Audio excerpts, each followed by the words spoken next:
This podcast is made possible by the listener members of Nashville Public Radio. This is the Nashvillager Podcast.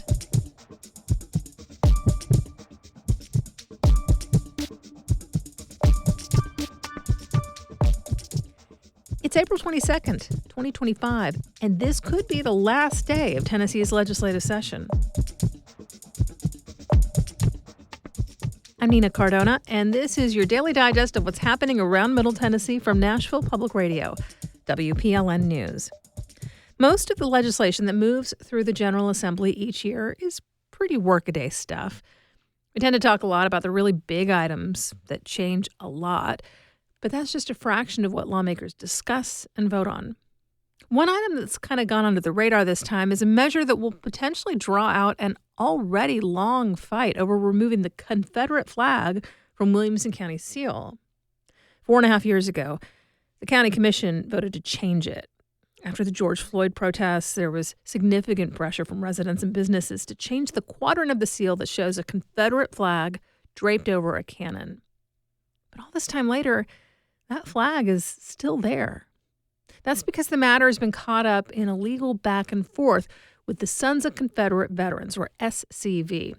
They want the flag to stay, and they're willing to appeal to anyone they can to keep that flag on that seal. A key point in these developments came in 2022 when the Tennessee Historical Commission determined that a seal did not count as a historic memorial, which meant the commission didn't need to sign off on any changes. The commission's decision led a judge to rule last year that the seal could be changed. The SCV did not like that ruling, and they appealed. Enter now the legislation headed for Governor Bill Lee's signature. It specifies that seals designed to honor something from history count as memorials.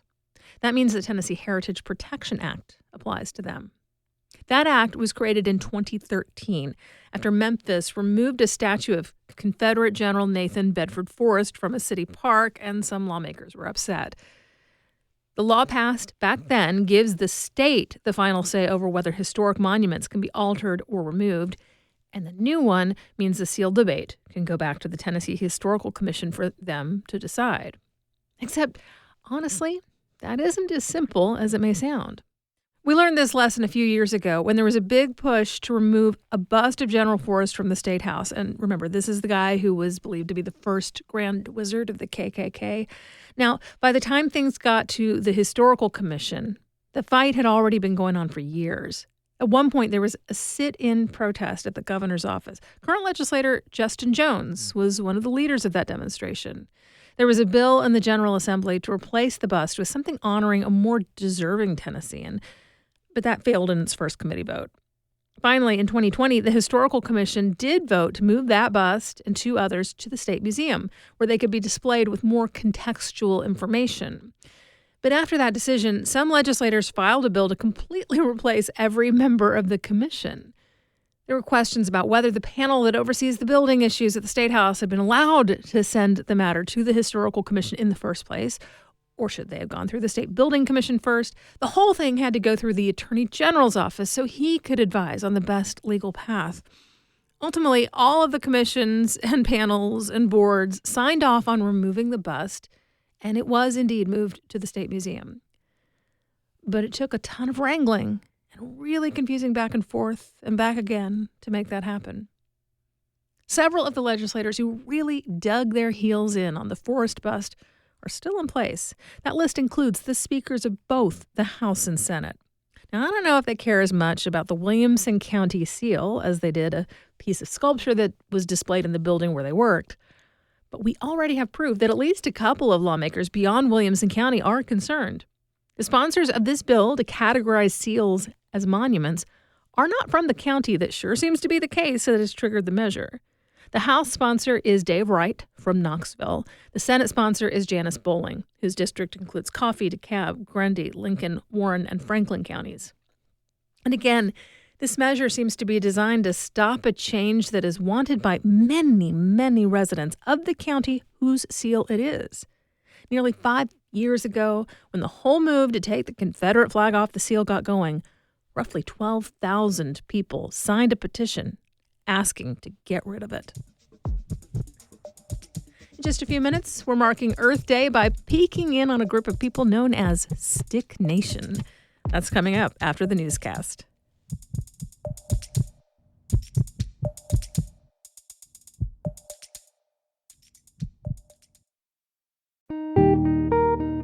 We know that local government isn't the only part of your life. Like the mayor, I know that city government isn't the only thing you're concerned with. We are still struggling to find affordable housing. Particularly at this bus stop. That's one of the unique challenges with my business. I'm WPLN's Metro reporter Cynthia Abrams. I'm working to break down topics like transit, housing, and local government to make sure that when you are thinking about Metro, you're getting the full story. Follow my latest stories at WPLN.org. Here's the latest from WPLN News. The trial of former Tennessee House Speaker Glenn Cassada begins today. Cassada is being tried alongside his former chief of staff, Kate Cothran. The two are accused of multiple charges, including theft, wire fraud, and bribery. Cothran started a printing company under a fake name, and Cassada allegedly got kickbacks for pressuring his fellow lawmakers to use public funding for mailers from the company. Cassada and Cothran's trial had been delayed 4 times since the pair were originally arrested in 2022. Former Tennessee Representative Robin Smith also received kickbacks from the company but pled guilty.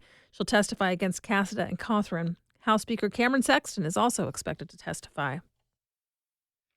Standing within 25 feet of a police officer could soon carry charges under a bill passed by the Tennessee General Assembly. WPLN's Miriam reports the bill's Republican sponsor says the measure is a reaction to incidents last fall when neo-Nazis marched on downtown Nashville. But Democrats say it could worsen police brutality. Under the Peace Act, police have broader power to arrest people, including someone who gets within 25 feet of an officer while they're working. Nashville Democratic Representative Afton Bain argued that the public wouldn't have known about the death of George Floyd without a bystander filming. If this bill had been in effect, not only would she have been criminalized for taking that video of George Floyd, she could have been retroactively thrown in jail. The bill's House sponsor, William Lamberth, says that the measure is necessary to keep neo-Nazis off Tennessee's streets. It also bans hanging signs over highways and adds greater penalties for littering on private property, the way that neo-Nazi groups dropped anti-Semitic flyers at Nashville homes. Mariana Bacallao, WPLN News. Local government officials, farmers, and nonprofits can now apply for financial help for current and future disaster emergencies, including Tropical Storm Helene. $100 million are newly available from the Governor's Response and Recovery Fund, created during the legislative special session in January. The governor says Helene was an unprecedented disaster for Tennesseans and that the fund will provide necessary relief for communities when they need it most. Local businesses and foresters in several East Tennessee counties are also eligible to apply. Applications are on the website of TEMA, the Tennessee Emergency Management Agency. The deadline is May 31st.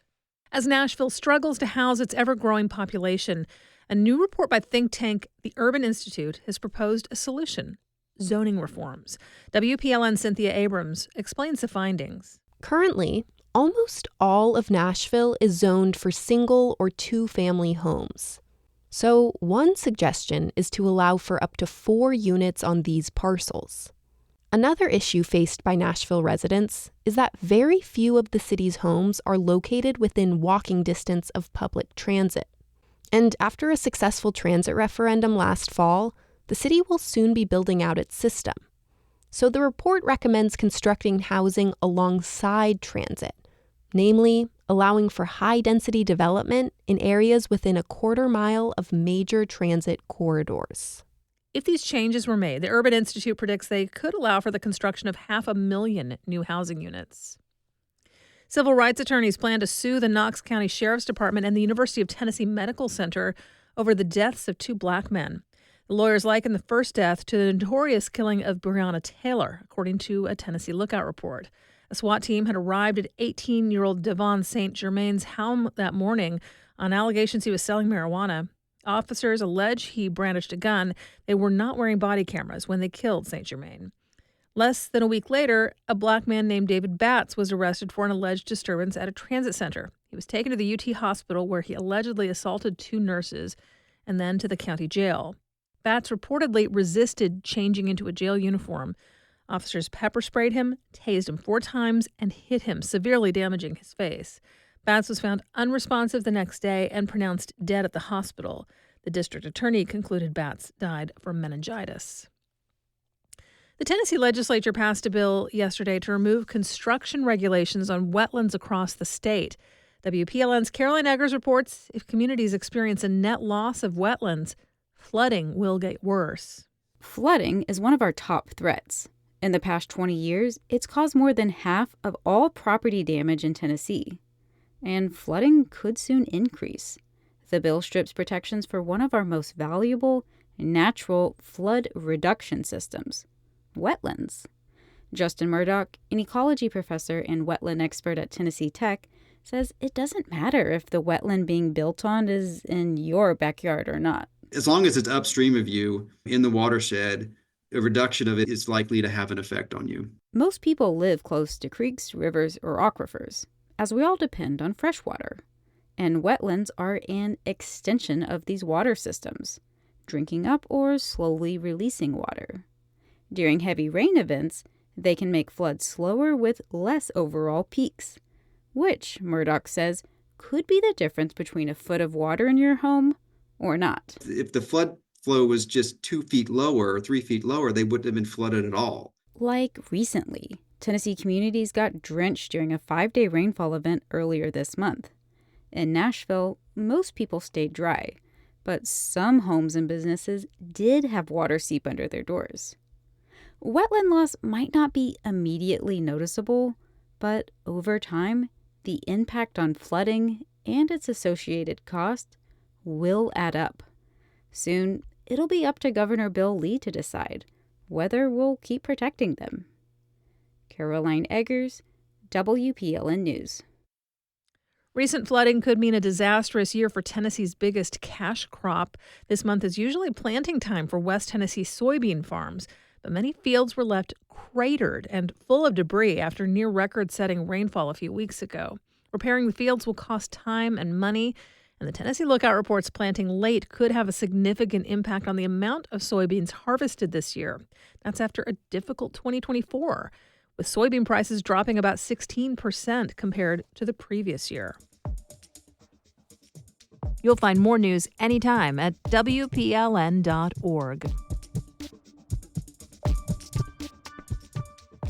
It's Earth Day, and the local podcast Niche to Meet You, produced and reported by Leslie Eiler Thompson, is taking a look at this annual celebration through the lens of a subculture built around the appreciation of sticks.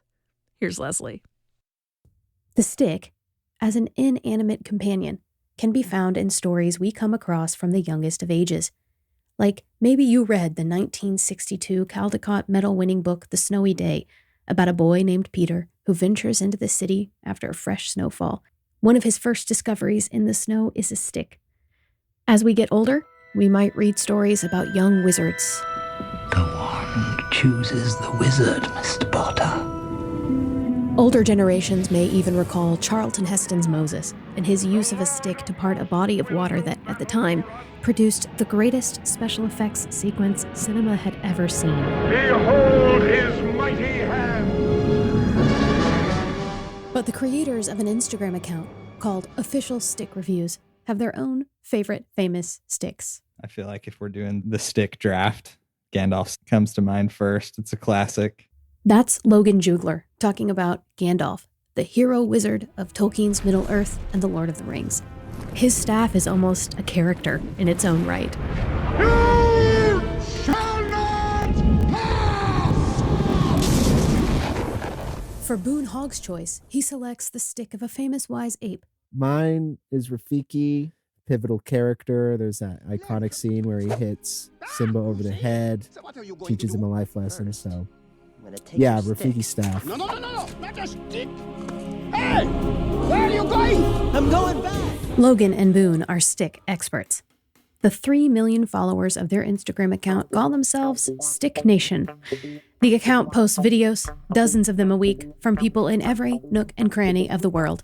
sharing appreciation for cool sticks they found in the wild. Hi, Stick Nation. I'm in the U.S. Virgin Islands. Hello, Stick Nation. We are in Belgium. Hey, Stick Nation. Hi, Stick Nation. Hello, Stick Nation. What up, Stick Nation? This is Lynn. I'm hiking. You might recognize that voice as Lin-Manuel Miranda, the creator of the Broadway show Hamilton. Yes, even Lin-Manuel Miranda is part of Stick Nation. The account was only made in September of 2023, and it quickly grew on its own. But it was a New York Times article that put them in the millions. It's a thriving, vibrant, and wholesome community in the midst of a sea of sensationalism and shock on social media. It's also encouraging folks to tap into practical ways to combat stress and anxiety through mindfulness. You might ask how looking for sticks can help with this. Well, I don't know if you've ever tried looking for a cool stick, but you simply can't do it without paying meaningful attention.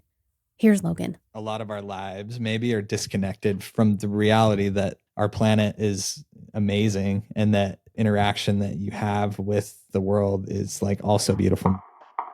Best-selling author and Nashvilleian Margaret Rankle agrees. In her book, The Comfort of Crows, she encourages readers to pay attention to take note of nature and learn from it.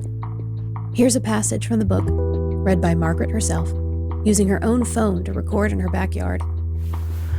We are creatures built for joy.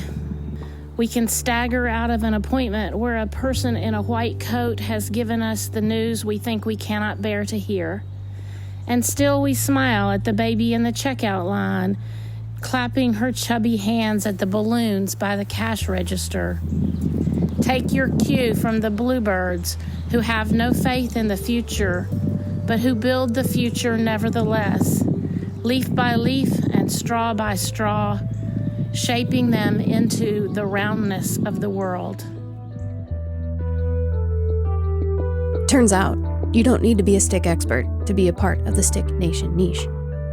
I took my 3-year-old outside our suburban front door, and can you guess the first thing she did? I found a stick. You like that stick? Yeah. You want to get it? Yeah. For the leaders of Stick Nation, this is what it's all about. Coming together around the childlike posture of paying attention and delighting in what we find. Here's Logan. After seeing so many submissions from all over the world, it really is just like a glimpse into like this universal human experience of tapping back into that childlike wonder that's seemingly is a universal thing around the globe. It's like not even a niche, really. It's like just a human thing. This is like the most absurd concept ever, but somehow is the most human thing ever too. So this Earth Month, consider participating in the niche of Stick Nation. You might even try taking a toddler with you, whose innocence and delight in the small things like a woodpecker may help you practice it for yourself. That's a woodpecker. It is? And who knows, you might just find a stick worthy of review.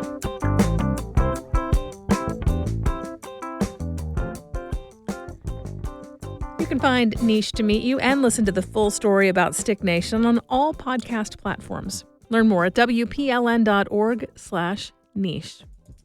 We do this roundup of Nashville news every weekday. Please consider subscribing on your favorite podcasting app. Thanks so much to all of you who've left 5 stars, thumbs up, or a review on your app of choice. A little bit of love really does tell the algorithms that more people should hear about us. And of course, everything at WPLN News is listener supported. You can make a donation at WPLN.org. And that's it for today. Thanks so much for listening. Let's make this day a good one, and we'll catch back up tomorrow.